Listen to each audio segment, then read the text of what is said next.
In this video, we'll get a close look at the high-performing but very affordable Polygon Siskiu D7 trail bike, and I'll offer my thoughts on the bike's strengths and shortcomings, how it rides, as well as who I think this bike might be best suited for. Now, one of the big challenges for online direct-to-consumer brands like Polygon is simply building a good reputation and earning brand loyalty without having brick-and-mortar bike shops in which to showcase their products. Now, while big established brands sometimes rely on their namesake and pedigree to keep sales going and to draw new customers, the flip side is that these bigger brands also tend to charge more for a given bike. Now, as direct-to-consumer brands go, Polygon mountain bikes already have a solid reputation with wins on the UCI downhill team as well as in the Red Bull Rampage series. They're based in Indonesia, but have distribution channels to over 30 countries worldwide, so this is no startup company. And with their 25-year history and their own manufacturing facility that produces nearly 1 million bikes per year, they're no newcomer to developing and producing solid bikes. Now, zooming just a bit, the full suspension Siskiu D series lineup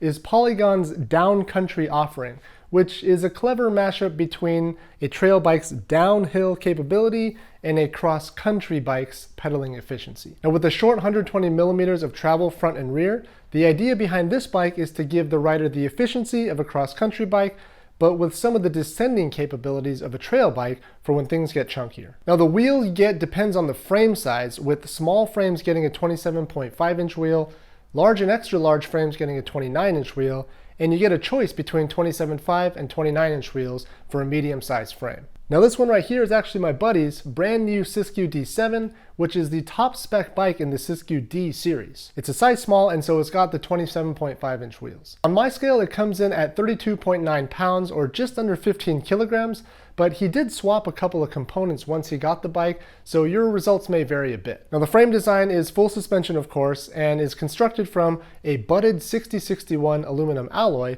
which offers strength while minimizing weight. Now, regarding the geometry, the frame set is right in line with the trend of current trail bikes and offers a modern slack head tube angle of 67 degrees, stack and reach numbers of 571 and 425 respectively, short chainstays at 432, and a super low bottom bracket height of 326 millimeters, which I'll discuss more in just a bit. Now, as with most modern mountain bikes, you do get a tapered head tube for additional stiffness, and the frame and fork do use the boost spacing standard with through axles for stiffness and security. Now, the only paint finish at this level is the black and light blue theme with some purple accents mixed in, which I find really good looking, especially with the prominent Polygon logo on the underside of the down tube. Now, something you may not get from the pictures online is that they mix gloss and matte paint finishes, which is kind of unique and it adds a nice touch. And then, of course, adding to the aesthetic appeal are the internally routed cables running through the down tube for a nice clean look. Now, as far as components, starting with suspension, you get the solid RockShox Recon RL fork up in the front, paired with the RockShox Deluxe Select Plus rear shock, both of which are air sprung and offer plenty of tunability in both compression and rebound. Now, for the drivetrain, you get the solid workhorse Shimano Diori 1x11 group set with the super wide 11 to 51 tooth cassette, which won't leave you stuck looking for more bailout gears when things get really steep. You also do get a threaded bottom bracket, which is comforting as it makes it really easy to service when necessary. Now, the brakes are the entry to mid-range Shimano MT200 hydraulic disc brakes, and you get a 180 millimeter rotor up front and a 160 millimeter rotor in the back, which so far have been pretty solid, although I will address a couple of things in just a minute. Now, not surprisingly, the wheels are a generic house brand alloy wheel, but the tires are the very popular brand name Schwalbe Knobby Nicks in a 2.25-inch width. However, again, to save costs, these are not the tubeless ready version, which does mean that if you eventually want to convert to tubeless, you will have to get new tires. Now, one very pleasant surprise is that in its stock form, it does include an internally routed 150 millimeter dropper post, which for a bike at this price point is actually pretty crazy. And then the finishing kit, consisting of the saddle, stem, and the handlebars, are from the Australian components manufacturer Entity. Now, pedals, like on most bikes, are not included, and he decided to go with the super affordable and high-performing race face Chester pedals that I've recommended on this channel in the past. You must watch a lot of bike sauce videos. Now, on paper, it's tough to believe that a full suspension bike at this spec costs less than $1,800 US for the complete bike. That's just crazy value. Now, if you shop around for just a minute, you'd soon realize to get anything remotely similar from one of the big brands, you'd undoubtedly be spending several hundreds of dollars more, which is one of the reasons direct-to-consumer brands like Polygon are so appealing. Now, of course, none of it would matter if the bike didn't actually perform out on the trail, but I'm pleased to report that the bike does indeed rip, or shred, or whatever the kids are saying these days. It rides really well. Out on our normal test loop, I was having a ton of fun, but also riding with a critical eye, especially through specific sections. Now, for instance, on climbs, whether steep and punchy or long and steady, I noticed that the bike climbed really well despite its weight.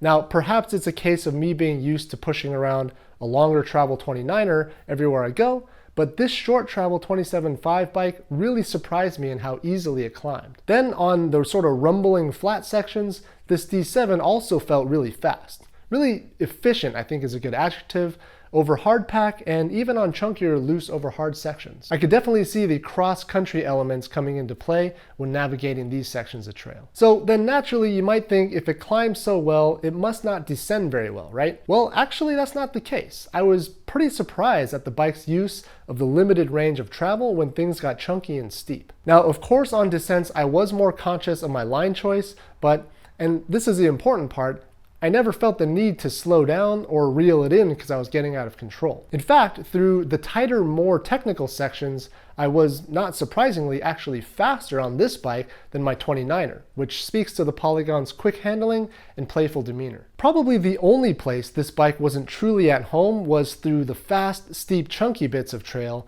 which isn't surprising at all. It's not really what this bike was designed for in the first place. Now, through the chunkier sections, I did experience some white-knuckle death gripping, but again, I think that's precisely the trade-off with the shorter travel 27.5-inch bike. You get the nimbleness and efficiency at the expense of a super plush plow through the chunk kind of ride. And then there's the value. I couldn't stop thinking about how much bike you get for the money with the Siskiu. And every time I started to draw unfair comparisons between this and a longer travel carbon 29er, I was brutally reminded that this entire bike cost significantly less than a high-end frame set alone. And yet I was still having just as much fun on the Polygon. It really got me questioning a lot of decisions in my own life. Anyways, what I will say is that this bike rides really well, and there should be no doubts about the quality of the bike if you're on the fence or if you're just not sure about the brand. Now, as far as who I think this bike is for, that's a bit of a tough one, since I just raved about how much value you get for the money with this bike. But I do feel that this is an awesome bike for someone who's recently getting into the sport or wants to dabble in full suspension for the first time. Now, it's not an entry-level bike by any means, but as someone who's ridden dozens of mountain bikes over the course of the past 20 years, I personally just have a few minor quirks with the bike that perhaps only a more seasoned rider might be bothered by. Now, for instance, the bottom bracket is surprisingly low at 326 millimeters, which did cause a few more pedal strikes and toe scrapes than usual. Typically on this type of bike, I'd expect to see a bottom bracket height of at least 335 millimeters, which doesn't sound like a lot, but bike geometry really is a game of millimeters, and 10 millimeters at the bottom bracket could mean the difference between scraping your toes on the ground or not. Now, also what surprised me is that the BB height of 326 isn't unique to the small frame size. Even the extra large 29er version gets the same bottom bracket height, which might be more problematic for larger, heavier riders. Still, once I got used to it, I was able to consciously keep my toes up and minimize toe scrapes, which is actually better riding technique anyways. Then there's the brakes. I do believe that these Shimano MT200 disc brakes are pretty decent. They modulate pretty well, and while in the heat of the moment, they never failed me. However, I do believe that they could stand to offer a bit more in terms of sheer braking power, as it does take a little bit more force on the lever to achieve the same stopping power that I'm used to. And lastly, a couple of little things that, again, are all tough to complain about since the price tag is so low, but nonetheless, the overall weight is pretty high at just under 33 pounds for a small size 27.5 bike.